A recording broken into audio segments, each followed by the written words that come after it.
Good morning to you all. I am Gian Victor Ipil Canilio and I am a group member of our chosen advocacy. Now, like any other video, we will start ours with an explanation followed by examples on our chosen advocacy, which is the LGBTQA plus community and their health and rights. Our advocacy is a fight for equality among the people of Earth. For at this point in time, the LGBTQA plus community has grown vast in numbers. But although this may be the case, the LGBTQA plus community still gets treated in a different manner amongst others. Discrimination, bullying, threats, all this and more are what the LGBTQA plus community goes through on a daily basis just because they think differently. They may think that they are a different gender and they want to stick with that gender, but still, they are still people. Thus, we have devised a team to fight for an advocacy of their health and rights.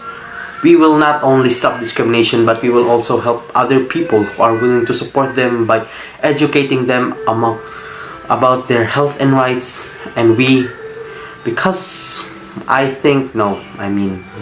think that the LGBTQ community, people, us, what's so different? Because I think we are all the same species.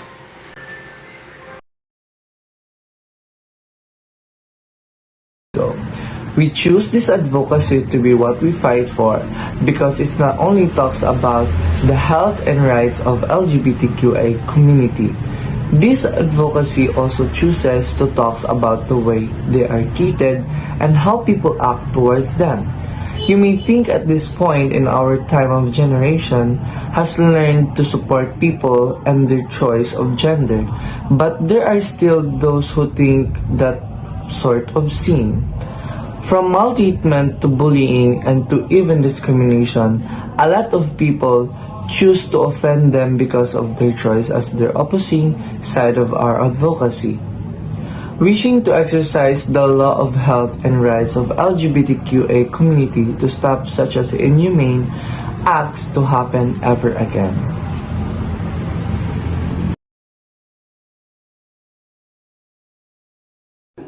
Earlier this month, a colonial-era law criminalizing gay sex in India was declared unconstitutional.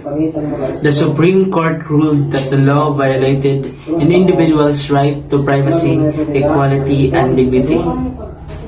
There is no doubt that persecuted sexual minorities have suffered the most egregious forms of discrimination, harassment, and violation based on gender identity, sexual orientation, or preference. They have been considered less human and at times even non-human. Their lives was lost, have often been thought unworthy of being mourned. The referment of rights therefore bring about a recognition of humanity and humanness.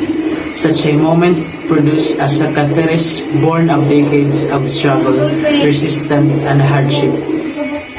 While these judicial and legal victories are obviously to be lauded, such events also require a moment of reflection.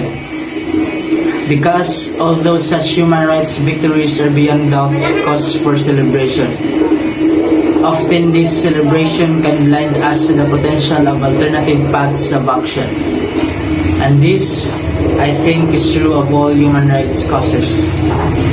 There is a growing academic field of criticism of the human rights agenda that points to how the promise of freedom thought human rights often remains unreleased. The accumulation of more rights has not necessarily resulted in more equality or more freedom, despite decades of activism and advocacy. People around the world face violence and inequality, sometimes torture, even execution, because who they love, how they look, or how they are. Sexual orientation and gender identity are integral aspects of ourselves and should never lead to discrimination or abuse. Human Rights Watch works for lesbian, gay, bisexual, and transgender people's rights, and with activism representing a multiplicity of identity and issues. We document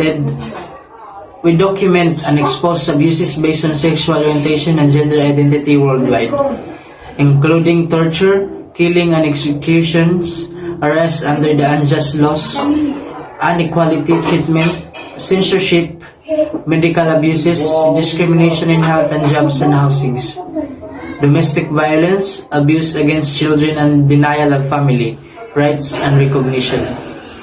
We advocate for law and policies that will protect everyone's dignity. We work for a world where all people can enjoy their rights fully.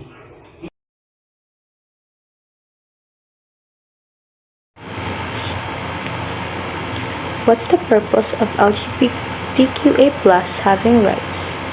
Around the world, people are under attack for who they love, how they dress, and ultimately for who they are.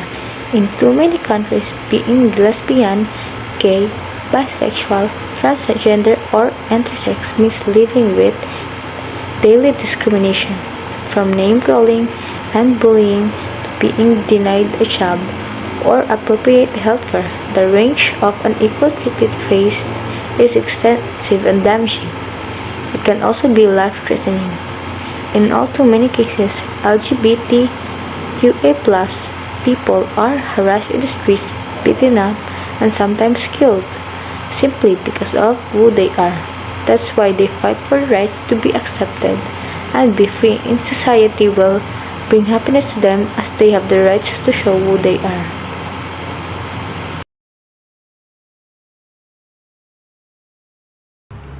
Young people support LGBTQ more than any other generation. Over 3 decades of activism, Advocacy for Youth has worked with LGBTQ young people for over 3 decades, including founding the first online space for LGBTQ youth to help and support one another. Now, we work with schools and youth-serving professionals around the country to ensure that the LGBTQ is safe in schools and public places, and above all, to celebrate in who they are.